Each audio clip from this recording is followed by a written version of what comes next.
কোন ক্লাসে পড়ো? কোন ক্লাসে? ক্লাস 1। কি হয়েছে তোমার? মাথা কিভাবে কেটে গেছে? ফ্যানে। ফ্যানে কি হয়েছিল?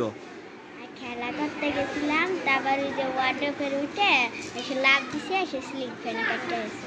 ওয়ার্ডরোবের উপরে উঠে তারপরে লাফ দিছো, লাফ দেওয়ার পরে তারপরে কি হয়েছে? স্লিং ফ্যানে কেটে গেছে। সিলিং ফ্যান চলন্ত অবস্থায় ছিল, চলন্ত অবস্থায় সিলিং ফ্যান ছিল, তারপরে ওটা ফ্যানে লাগছে না? দেখি কোথায়? বাসায়? বাড়িতে? কি নাম তোমার? সাব্বির।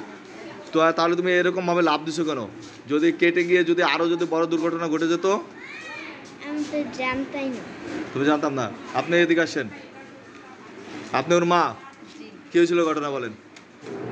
স্যার খেলার অবস্থায় খেলতে গেছে বাচ্চাদের সাথে, আমার ফালতু ভাইয়ারা আছে ওদের সাথে, ওই ওয়ার্ড্রোবের উপরে উঠছে, ওদের ফাল দিছে, চলতি অবস্থায় ফ্যান ছিল তো মাথায় লেগে গেছে।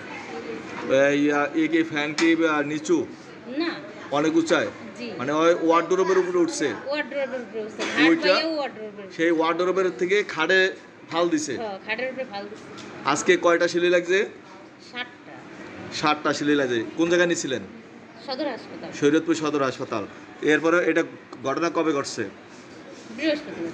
বৃহস্পতিবার, শুক্রবার, শনিবার, আজকে রোববার দিন ওর পরীক্ষা দিতে নিয়ে আসছেন না? জি, তাহলে একটু সতর্কভাবে থাকতে হবে না, রাখতে হবে না? জি। যদি বড় দুর্ঘটনা ঘটে যেত? স্যার মায়ের অনেক খায়, কিন্তু দুষ্টামি অনেক করে। মারা যাবে না, ঠিক আছে? আজকে একটা বড় একটা দুর্ঘটনা ঘটে গেলে কি অবস্থা হতো বলেন? হ্যাঁ, তবে করবেন, একটু ঠিকঠাক মতো রাখবেন। হ্যাঁ, আর তুমি কি ঠিক মতো খাওয়া দাওয়া করো? ঠিকঠাক মতো খাওয়া দাওয়া করবা, মায়ের কথা শুনবা। হ্যাঁ, এদিক দেখাও।